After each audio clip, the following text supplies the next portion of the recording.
Hello, আসসালামু আলাইকুম সবাইকে। আমি আমার ছেলে আরিয়ান এবং হচ্ছে এদিকে আসো তোমরা, এবং হচ্ছে এই ওর মামাতো ভাই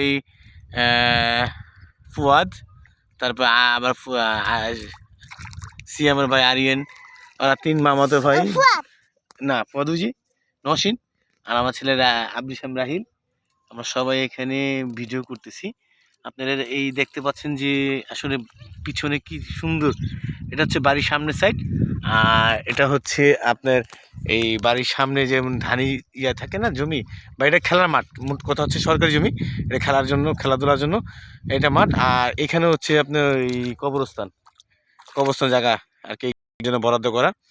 তো এই এতটা বর্ষাতে পানি আসে আপনার এখানে, এই ধানি জমিতে পানি চলে আসে। তো মোটামুটি ভালোই, যাই হোক। আর এটা হচ্ছে সামনে, এটাও সরকারি একটা খালের মতো গেছে। মোট কথা হলো যে বর্ষার সময় এখানে পানি থাকে। ভালো থাকবেন, আসসালামু আলাইকুম।